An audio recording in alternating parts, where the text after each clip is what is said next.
Des candidats de droite, je pense que c'est assez clair, puisque d'ailleurs elles se font la courte échelle en permanence.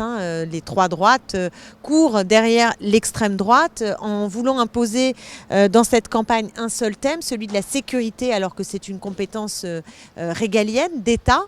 Et je crois que c'est très préoccupant de voir à quel point il y a des mensonges qui sont faits aux franciliens sur le sujet, et aussi à quel point les recettes de répression, de stigmatisation de population dominent désormais à droite de façon très forte, mettant en cause, à mon sens, les principes fondateurs de la République qui doit être indivisible, laïque, démocratique et social. Et souvent, on oublie le social, en particulier à droite. Et ensuite, nous avons les candidatures de gauche, et parmi ces candidatures, nous en avons 3. L'idée pour moi n'est pas simplement de me distinguer. Je ne cherche pas à faire le jeu des 7 différences avec les 2 autres candidats, avec Julien Bayou et Audrey Pulvar. J'ai plutôt envie de dire 2 choses. D'abord qu'on observe qu'il y a des convergences fortes et que l'alliance de second tour que j'appelle de mes voeux, elle ne va pas se faire sur du sable, elle va se faire sur des propositions communes véritables. Et ça, c'est une bonne nouvelle, parce que c'est ce qui peut permettre d'ouvrir l'espoir.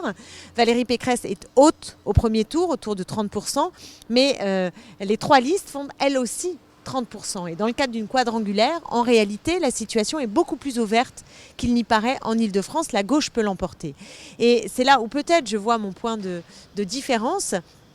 C'est sur ma capacité, notre capacité, à cette liste Pouvoir Vivre en Ile-de-France, de créer au second tour la dynamique populaire qui nous permettra de l'emporter au second. C'est-à-dire, je suis convaincue d'incarner la candidature la plus solide, la plus cohérente, la plus rassembleuse, et celle qui peut, en créant la surprise, dynamiser finalement les quartiers populaires qui peuvent se sentir peu concernés, éloignés, peu intéressés par cette campagne. Donc je souhaite véritablement que les électeurs et les électrices me mettent en tête de la gauche le 20 juin, et ensuite nous faisons le rassemblement.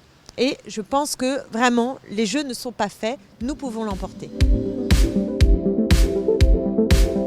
Première priorité, le choc de solidarité. Il faut impérativement venir en aide aux plus fragilisés dans la crise. C'est pourquoi nous proposons dès juillet toute une série de mesures d'urgence. Par exemple, la gratuité dans les cantines des lycées pour les foyers les plus modestes, les 4 premières tranches du quotient familial. La gratuité dans les transports pour les moins de 25 ans et pour tous les bénéficiaires des minima sociaux. Je vais également multiplier par 10 l'aide alimentaire, le budget qui est dédié alimentaire, bloquer le prix de la licence dans les clubs sportifs, parce que ce sont des biens essentiels, sport et culture, donc la région compensera pour les licences et créera un SAMU culturel pour venir en aide aux structures artistiques les plus fragilisées. Ça, c'est pour le choc de solidarité. Et nous allons ensuite enclencher un grand changement en profondeur, à la fois social et écologique, avec une sorte de bifurcation dans notre modèle de développement. Je veux qu'on rééquilibre les moyens entre les territoires, en particulier entre l'Est et l'Ouest, parce que je veux sortir de cette Île-de-France dans laquelle vous avez des villes dortoirs d'un côté et des centres d'affaires de l'autre. Et je veux que nous enclenchions la bifurcation écologique, parce que nous avons un impératif avec le climat, et nous avons aussi un impératif avec les pollutions et la malvie qu'engendre ce dérèglement de notre écosystème. Et donc la région doit impulser cette modification, et donc ça passe par de très nombreux secteurs qui vont être impactés: changement du modèle agricole, investissement dans des cantines à 80% bio. Nous avons différents leviers aussi, investir dans l'économie sociale et solidaire, dans la réparation, le recyclage, aller vers zéro artificialisation des sols nets. Valérie Pécresse a mené la guerre et mène la guerre contre le logement social. Elle empêche les villes qui ont plus de 30% de logements sociaux à en construire davantage, et elle ne dit rien aux villes qui sont aujourd'hui hors la loi parce que ne respectant pas la loi SRU qui impose 25% de logement social dans les villes. Donc moi, je ferai l'inverse.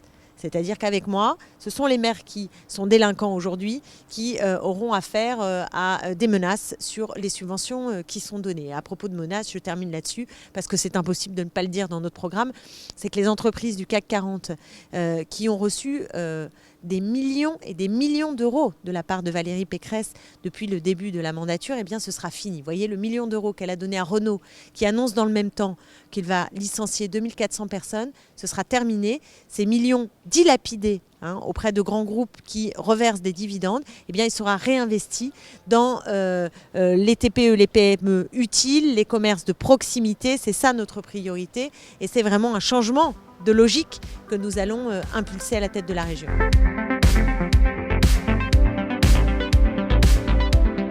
La bonne nouvelle, c'est que nous avons des programmes qui sont compatibles. Il n'y a rien d'insurmontable dans ce que nous proposons. Il n'y a pas de divergence comme il peut en exister et comme il en existe à l'échelle nationale qui ferait qu'on ne peut pas envisager d'être ensemble. Donc ça, c'est la bonne nouvelle. Et que désormais, les deux autres candidats se sont engagés, comme moi, à faire le rassemblement s'ils sont en tête. Donc toutes les conditions, à mon sens, sont aujourd'hui réunies pour que ce rassemblement ait lieu et qu'il se fasse dans les meilleures conditions possibles. Oui, j'invite d'ailleurs tous les franciliens à nous rejoindre dimanche à 15h, place Jean Jaurès. C'est un beau symbole, au pied de la mairie dirigée par Patrice Bessac. Et nous serons là, avec aussi le député Alexis Corbière, pour tenir ce meeting auquel je tiens. Et il n'y a pas de raison qu'il ne se tienne pas, parce que d'autres meetings se tiennent.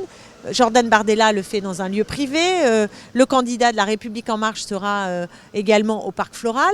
Eh bien nous serons tout simplement dehors sur la place publique et nous tiendrons notre meeting. C'est une manifestation importante et comptez sur moi, je pense qu'on sera nombreux et qu'on le fera avec des conditions sanitaires respectées, des gestes barrières et j'espère le plus en dynamique possible pour nous donner de l'élan jusqu'au 20 juin.